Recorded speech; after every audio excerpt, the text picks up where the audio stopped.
ফুল দিয়ে অভিনন্দন জানাচ্ছেন মোহাম্মদ সেকেন্দার আলী, সাবেক পেড়িখালী পিইউ মাধ্যমিক বিদ্যালয়ের সাবেক ধর্মীয় শিক্ষক। তাকে ফুল দিয়ে অভিনন্দন জানাচ্ছে পেড়িখালী স্কুলের সাবেক শিক্ষার্থী রিপন। আমরা করতালির মাধ্যমে অভিবাদন জানাবো।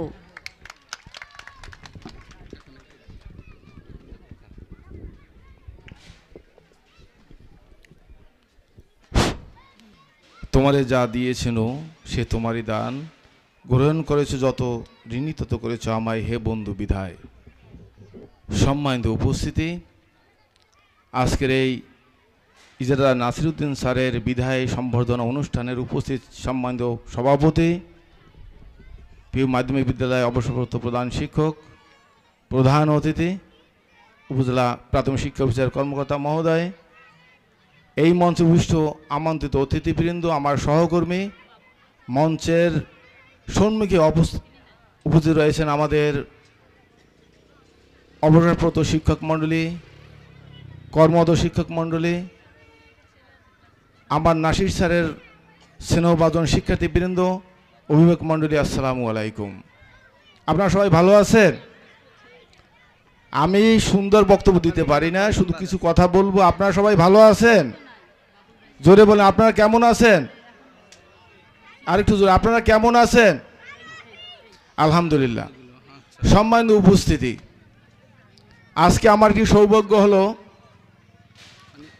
এমন একটি চমৎকার আয়োজন, এমনি চমৎকার ব্যবস্থাপনা, যে ব্যবস্থাপনার মাধ্যমে তার এক্স স্টুডেন্ট সকলে মিলে শ্রদ্ধাভাজন ইজারা নাসিরউদ্দিন স্যারকে যে সম্বর্ধনা দিয়েছেন, এটা ইতিহাসের পাতায় লেখা থাকবে, বাংলাদেশের ইতিহাসের পাতায়। আমার এই চাকরি জীবন 19 বছর, এর মধ্যে আমি দেখেছি এই রকম আয়োজন করে একজন প্রাইমারি শিক্ষককে সম্বর্ধনা দেওয়া আমার মনে হয় বাংলাদেশ একটি বিরল ঘটনা। স্যার ঠিক কিনা? আপনারা জানেন গাইবান্ধার নুরুল ইসলাম স্যার, যিনি জাতীয় পর্যায়ে একাধিকবার শ্রেষ্ঠ শিক্ষক ছিলেন এবং তাকে সরকার 2 বছর চাকরিতে আবার তাকে চাকরি করার সুযোগ দিয়েছিল, সেই স্যারেরও বিদায় অনুষ্ঠানটি এত বড় হয়েছে কিনা আমার মনে হয় না। সম্মানিত উপস্থিতি, সম্মানিত জনতা, আপামর জনতা পেড়িখালীর, আপনি এত চমৎকার আয়োজন করেছেন, স্যারকে এত কিছু ভালোবেসেছেন। আসলে আমার কাছে একটা ব্যতিক্রম জিনিস মনে হয়েছে। আমার মনে হয়েছিল আজকের এই অনুষ্ঠানটা আমি মিস করলে আমার মনে হয় বড় একটা কিছু মিস করব, কারণ আমি আমার গ্রামের বাড়ি পিসপুর থেকে আরও 40 কিলো দূরে ছিলাম। সেই সকালে সেখান থেকে উঠে এসে নদী সব কিছু পার হয়ে আমি এখানে উপস্থিত হতে পেরেছি 11:30টার মধ্যে। আমি আপনাকে জানাই, একটু কথা বলছি, একটা ঘটনা দিয়ে শুরু করছি। আপনাদের অধৈর্য হয়ে গেছেন। দেখেন আজকের এই সামনে রান্না বাড়া সব কিছু বন্ধ করে দিয়ে সেই সকাল 9টার থেকে 9:30টার ভিতরে আপনারা এখানে উপস্থিত হয়েছেন কিসের টানে? কোন মায়ার টানে? ভালোবাসার টানে, শ্রদ্ধার টানে, স্নেহের টানে, বন্ধনের টানে। কারণ নাসির স্যার আপনাদের সোনামণিদেরকে দৌড়ে দৌড়ে গিয়ে স্কুল পর্যায়ে, পথে ঘাটে, এখানে সেখানে যে জ্ঞান দিয়েছেন, আমার মনে হয় আপনারা তাকে ভুলতে পারবেন না কশিনকালেও। তার জন্য শ্রদ্ধা। আপনারা সেই রান্না বাড়া সব কিছু বন্ধ করে দিয়ে সে সকাল থেকে একটু কথা শোনার জন্য এখানে উপস্থিত হয়েছেন। আপনাদেরকে আমাদের প্রাথমিক শিক্ষা পরিবারের পক্ষ থেকে ধন্যবাদ, পেড়িখালীকে ধন্যবাদ। এত চমৎকার আয়োজন। আমি একটি ছোট্ট ঘটনা বলছি। আমার নর্থ বেঙ্গলের একটি ঘটনা। এক স্কুলে এক শিক্ষক নতুন যোগদান করেছেন। যোগদান করার পরে ক্লাস 3-তে উনি দেখেন পিছনের বেঞ্চে একটা ছাত্র বসা আছে, প্রশ্ন যাই করে সে উত্তর দেয়, লেখা যাই দেয় সে উত্তর দেয় সেই ভালো করে। ওকে বলল, বাবা তুমি সামনের বেঞ্চে আসো। অনেকবার বলার পরে ওই সামনের বেঞ্চে আসলো। ও বসার সাথে তো অন্যান্য শিক্ষার্থী সরে গেল।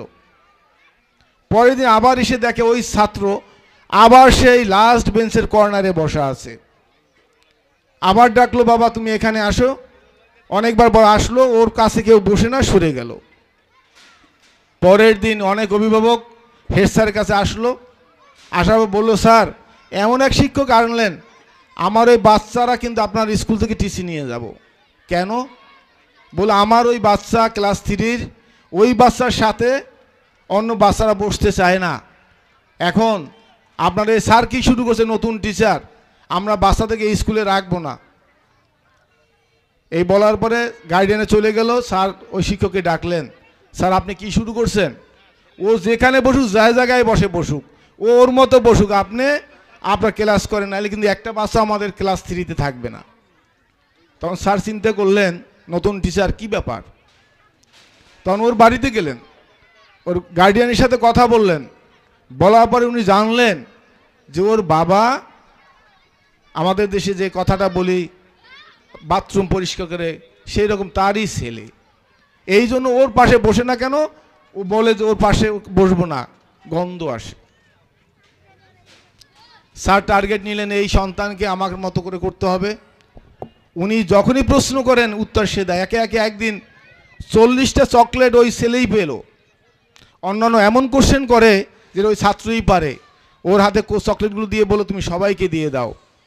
গার্ডিয়ান কাছে বললেন ওকে ভালো পোশাক করে দেন, আর ওনার বুদ্ধিমত্তায় সকল শিক্ষার্থীর সাথে সে একাত্ম হয়ে গেল। ওই শিক্ষার্থীর ওই শিক্ষকের তত্ত্বাবধানে সকল শিক্ষার্থীর কাছে সে সকলের বন্ধু হয়ে গেল।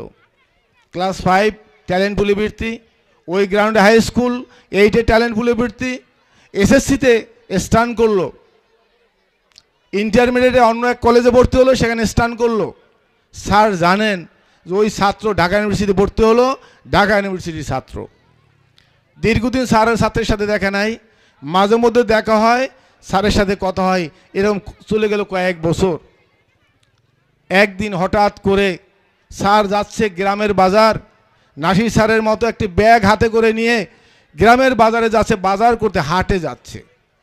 হাটে গিয়ে বাজার করতেছে, হঠাৎ করে ওই ছাত্র এসে দৌড়ে স্যারের সামনে দাঁড়ালো, আর স্যারের পায়ের উপর পড়ে গেল। তখন স্যার ধরে উঠেছে, বললো স্যার তোমার কি হয়েছে বাবা? বলে স্যার আমার অনেক কিছু হয়েছে। এখন অজোরধারে কাঁদতেছে। তখন বললো বাবা তোমার কি হয়েছে? তুলে আনলো, বললো তোমার কি হয়েছে? বললো স্যার আমার অনেক কিছু হয়েছে। এখন আরও বেশি কান্নাকাটি করতেছে, মনে করলো হয়তো তার কোনো দুর্ঘটনা ঘটেছে, মা অথবা বাবা কেউ মারা গেছে। বাবা তোমার কি হয়েছে? স্যার আমার অনেক কিছু হয়েছে। তখন বললো বাবা স্যার আমার সহকারী কমিশনার পদে চাকরি হয়েছে, ম্যাজিস্ট্রেট হয়েছে। স্যার জড়িয়ে ধরলো। ওই সময়ের দৃশ্য, ওই সময়ের পরিস্থিতি, এলাকার মানুষ, ছোট হাটের মানুষজন সব একত্র হলো। একত্র সে স্যার সব কিছু ঘুরে ফেললো, শুনলো স্যার এবং ছাত্রের সেই যে আলিঙ্গন, সেই যে ভালোবাসা, সেই যে শ্রদ্ধা, সেই যে স্নেহাশিস আবেদনটা দেখলো সবাই, সবার চোখে। যে যার কাছে যা ছিল, কারো দোকানের জিলাপি, কারো দোকানের গজা বলেন, যার যা আছে মিষ্টি জাতীয় দ্রব্য সবাই কিনে এনে বাজারের সকলকে সে আপ্যায়ন করলো। সে এক অন্যরকম দৃশ্য, সম্মানিত উপস্থিতি হয়েছিল কারণ এক স্যারের কারণে। কি আপনারা বুঝতে পারছেন? সেকেন্ড ছোট্ট আরেকটু ঘটনা বলি। আমি বরগুনায় চাকরি করি, তখন বাবা ইউন অফিসের পিয়ন, পাথরঘাটায় পোস্টিং। সেই ক্লাস 1-2-এ পড়ে। সকালবেলা উঠে সে স্যার, ওর বাবা স্যারের ইউনো স্যারের চেয়ার মুছতেছে, তখন ছেলে বলতেছে ঢুকে, বাবা এই চেয়ারে বসতে হলে কী লেখাপড়া লাগে? এই চুপ থাক বেটা। এর মধ্যে ইউনো স্যার ঢুকতেছেন আর বলে বাবা এই চেয়ারে বসতে হলে কী লেখাপড়া লাগে? ওই টাইনে নিয়ে যাচ্ছে, বাবা পরে কথা বলবো, চুপ থাক, এদিকে নিয়ে গেল। তখন জিজ্ঞেস করি ইউনো স্যার যে তোমার এই ছেলে কি বলতেছিল? স্যার বলে এই চেয়ারে বলতে হলে কী লেখাপড়া লাগে। এই বলার পরে ওই একটা ডৌয়াতলা স্কুলে চাকরি করে, রেজিস্টার স্কুল, ওই স্কুলে এক স্যার ছিলেন, হেড স্যার, তাদের কাছে নিয়ে ওই ছাত্রকে তুলে দিলেন হাতে। আমার ছেলে ওই চেয়ারে বসতে হলে কী লাগে আমি আপনার কাছে দিয়ে গেলাম, আমার মনের আশা ওই চেয়ারে যেন ওই ছেলেটা আমার বসতে পারে। এটা নব সরকারি স্কুল, স্যাররা পড়াচ্ছেন, মেধাবী স্টুডেন্ট। আমি যখন 2018 সালে বদলি হয়ে আসি, 18 সালের প্রথমে ইউপজেলা পরিষদের ভিতরে একটা দোকান আছে, চায়ের দোকান, ইউপজেলা পরিষদের ভিতরে। সেই ছেলের বাবা অবসর করবে, ইউন অফিসে বদলি হয়ে সদরে আসছে বরগুনায়, কয়েকদিনের মধ্যে অবসরে যাবে।